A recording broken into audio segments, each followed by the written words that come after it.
Howdy, everyone. Thanks for listening to On the Podcast, a short episode format to give you something to do while you do your business on the pod.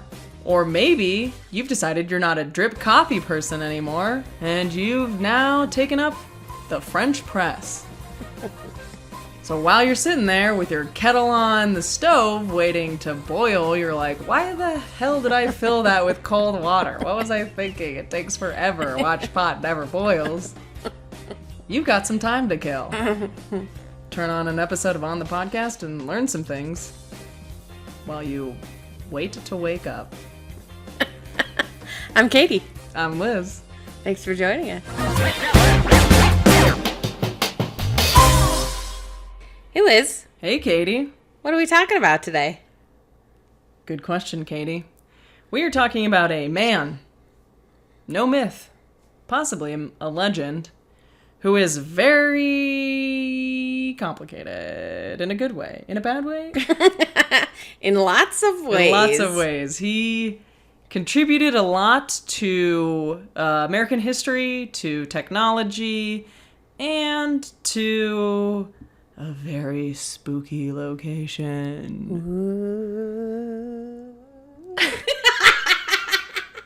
But today's episode is not about the spookiness. But the next one will be. It's enough. It's a double feature. To double feature. But you have to wait a week in between episodes, so deal with that. We are talking about Freeland Oscar Stanley, or F.O. Stanley. Great news, Katie.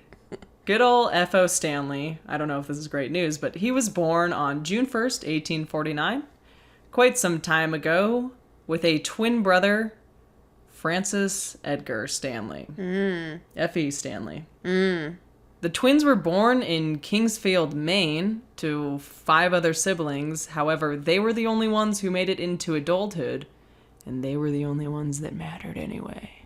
Spooky. Not that spooky, just a lot of people died a lot in the 1800s. Yeah. Well, at the ripe age of 9, they started their very first business of refining and selling maple sugar. So by the age of 11, their great uncle, Liberty Stanley, actually taught F.O. how to make a violin. And by the age 16, Freeland had completed 3 instruments. And to this day, those violins are highly valued. There's not a lot of them left in circulation. If you ever come across an original F.O. Stanley violin, hide it away, go on to Antiques Roadshow, make your millions, and retire. Stanley ended up going to college somewhere in Maine. Not important. We don't care. Just know he went to college. And after graduation, he opened up the Stanley Practical Drawing Set Factory, which I don't know what that is, but I assume it was a factory that made practical drawing sets. I think that's a safe bet. Thank you. I like to bet safely. That factory actually ended up burning down within a year. And at that time, Francis Edgar, he was getting interested in photography. And so once the factory burned down, Francis approached Freeland and asked that he join him in this photography venture, where the technology of the day was using wet plates. You would take a picture and the image would somehow develop essentially inside the camera onto this wet plate. The dry plate technology had first been invented by an English physicist in 1871, and it was very primitive, where Francis Edgar took that technology and I believe tweaked it and made it better, and ended up creating the dry plate company between him and F.O. Stanley, and it ended up surpassing the wet plate technology, made them a fortune. It was much quicker to process things, and so from there, they came into a boatload of money, as they say, through hard work and determination and ingenious and inventiveness. Good for them. Good for them. The American dream. The American dream. Well, somewhere along the way, Francis was already married at this point, and F.O. married a lady named Flora, who was part of the high society, as they say, because at this point now the Stanley brothers had money, they were important, they were in the scene. His wife ended up going out on a bike. She crashed. She was like, I'm never riding on this ever again. And he goes, you know what, Bib? You know what, Bib? I'll get you back on a bike as long as I make sure that I'm riding with you so that it's safe. So Francis started looking into building an automobile, and after he considered electrical technology, combustion technology, he determined that steam technology was the most practical. And so he created a steam-powered combustion engine to power this car. So anyway, their technology was doing so well that John Brisbane Walker, who I guess was the editor of Cosmo at the time, wanted to purchase the business. And the brothers were reluctant to sell it, so they were like, let's give him a ludicrous offer that he'll never take. So they said, we'll sell it to you for $250,000. And Walker accepted that. He said, absolutely. He had a business partner, Amzi Barber, who helped finance the deal and take on this technology. In less than a year, that partnership dissolved, and so they ended up opening up 2 separate automobile companies. Also around this time, they were approached by George Eastman of the Kodak company, Kodak Film, that we all know today, and Stanley decided to sell the dry plate technology to Eastman Kodak, and that changed photograph technology. Crazy, right? Yeah. So crazy. In 1903, our friend Freeland Oscar was diagnosed with consumption, also known as tuberculosis. It's a disease of the lungs. So many people died from it back in the day. When he was diagnosed with tuberculosis, his doctor recommended that he go to drier air.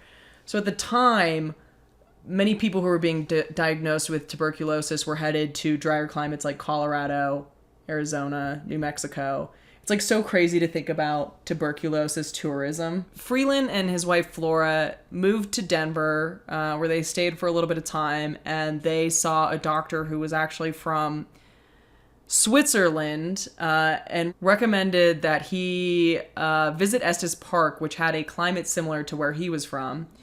And so Freeland and Flora were like, all right, let's go. They go in the summertime.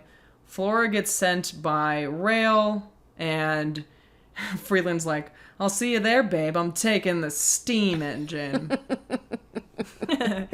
30 years later, he arrives. He actually did get lost and spent the night in Boulder, but did make it the next day. And by the end of the summer, Freeland's health had improved so much that they were like, we got to keep coming back here. It's beautiful every summer. This is amazing. So the next summer in 1904, they ended up building a house up in Estes Park that was pretty extravagant. So after a few more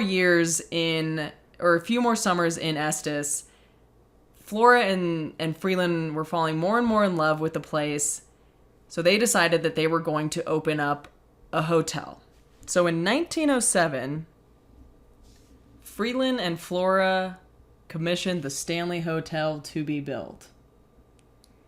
Dun, dun, dun. Dun, dun, dun. Now, the Stanley Hotel is a marvel in its own. It was powered through a hydro plant, aka water technology. So the water from Fall River ended up bringing electricity to their electrical kitchen, the steam laundry. There was a hydraulic elevator. They had telephones. The hotel itself had 48 rooms, and guests could golf, bowl. They would ride horses. There was a ballroom where Flora would play piano. A bar. No, there probably wasn't a bar because Freeland didn't drink. A billiards room, I think. Yeah, there was lots to do and things to be had. And looking at animals. So Freeland ended up getting a road paved through Lyons, and he actually created a steam car that could carry 12 passengers, which essentially was a bus. So this steam car bus would cart visitors in to the hotel, which is wild. F.O. Stanley was also the president of the Protective and Improvement Association, which led to the creation of Rocky Mountain National Park. Rocky Mountain National Park is the 10th national park in U.S. history and actually the 4th most visited in the country. And first in my heart. Well, here's a crazy thing, Katie. So when you think of Rocky Mountain National Park, what do you think of? Liz, I think of elk. Yeah, elk. So this is wild. Elk had initially lived in the area, but were pushed out by predators. And so Stanley, along with some other folks, worked to reintroduce them to Estes. Mm-hmm. So they ended up bringing elk from Yellowstone back into Estes, where they are thriving today. And I was told, but have not confirmed, which is a total bummer because I love the thought of this. But I was told that he actually brought the elk in to the park with his steam car. So when I was a kid, there was always kind of like this running joke in my family that like when you would visit Rocky Mountain National Park and on the Grand Lake side and you'd see a moose, you'd be like, oh, the rangers brought that moose in just for us. But it actually happened. Not totally off.